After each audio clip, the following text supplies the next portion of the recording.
जय हिंद साथियों, कैसे हैं आप लोग। मैं उम्मीद करता हूं कि आप लोग जहां भी होंगे, जैसे होंगे, बिल्कुल स्वस्थ होंगे, मस्त होंगे और बिल्कुल फिट होंगे। चलिए बात करते हैं BSPCL के बारे में। एक भाई का कमेंट्स आया था, बहुत सारा उनका कमेंट्स आया था, क्योंकि मैंने उनका कमेंट्स देखा नहीं था ना।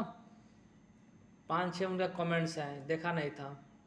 इसके लिए भाई साहब आपको मैं तहे दिल से सॉरी बोल रहा हूँ। आज मैंने आपका कमेंट्स देखा था ना, तो पहले का भी कमेंट्स है, चलिए उस पर बात करते हैं। फिर अभी करेंट में जो कमेंट्स आए हैं उसका भी हम आपको जवाब देंगे, है ना। चलिए पहले आपका कमेंट्स आया था कि सर हमने BSPCL का जो अप्लाई किया है ना, उसमें सर्टिफिकेट जगह हमने मार्कशीट का नंबर डाल दिया है, तो वेरिफिकेशन में दिक्कत आएगा क्या, कोई प्रॉब्लम होगा क्या। देखिए मेरे हिसाब से अगर BSPCL हो या चाहे कोई सा भी एग्ज़ाम हो, है ना, अगर फॉर्म अप्लाई करते हैं, अगर उस टाइम में फॉर्म अप्लाई होने के बाद में अगर आपका फॉर्म रिजेक्ट नहीं होता है, एडमिट कार्ड आ जाता है ना, उसके बाद में अगर एग्ज़ाम क्वालिफाई अपने कर लेते हैं ना, तो जब आपके डॉक्यूमेंट्स का वेरिफिकेशन जब होता है ना, तो आपका उस टाइम में डॉक्यूमेंट्स अवेलेबल होना चाहिए, डॉक्यूमेंट्स उपलब्ध होना चाहिए, ठीक है। तो अगर एडमिट कार्ड अगर आपका आता है, एग्ज़ाम दे देंगे, क्वालिफाई हो जाएंगे ना, तो आपके पास जो जो डॉक्यूमेंट्स है वो डॉक्यूमेंट होना चाहिए, है ना।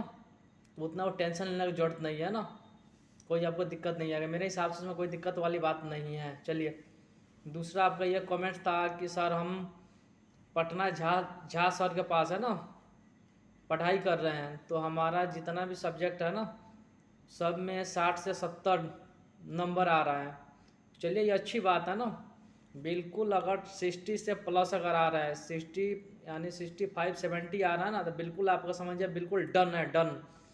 थोड़ा सा और आपको मेहनत करने की जरूरत है ना, बिल्कुल बिंदास रहिए, है ना। बिल्कुल दिल से मेहनत करते रहिए, टेंशन लेने की जरूरत नहीं है भाई। थोड़ा सा और मेहनत कीजिए, आप कोशिश कीजिए, हल्का, बिल्कुल हल्का और मेहनत कीजिए, बिल्कुल आपका बिल्कुल टफ डन है, डन है ना। चलिए बिल्कुल खुश रहिए, बिंदास रहिए और मेहनत करते रहिए। बिल्कुल आप बिल्कुल सही रास्ते पर जा रहे हैं ना भाई साहब। बिल्कुल दिल से मेहनत करते, क्योंकि ज़्यादा टाइम नहीं बचा, बिल्कुल कम टाइम बचा हुआ ना। अगर समझिए जिसका 70 के आसपास है ना, यानी 65 से 70 प्लस है ना, 65-70 के आसपास है ना, तो बिल्कुल समझिए कि आपका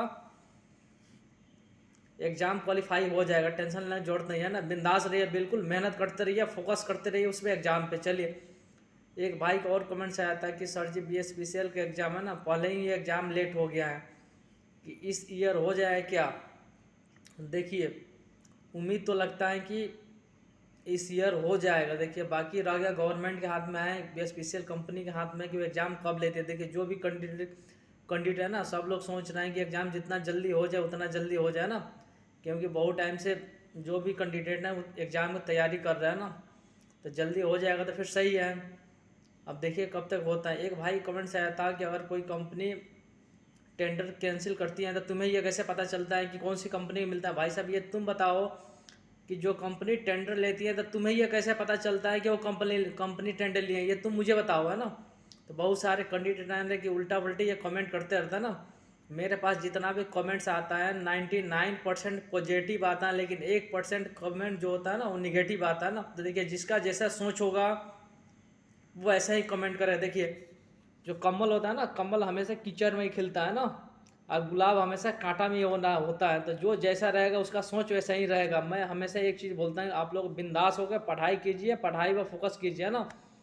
देखिए कौन सी कंपनी का टेंडर मिलेगा, कौन सी कंपनी को टेंडर नहीं मिलेगा, वो हमारी काम नहीं है, वो कंपनी की काम है कि कौन सी कंपनी को टेंडर देगी, है ना।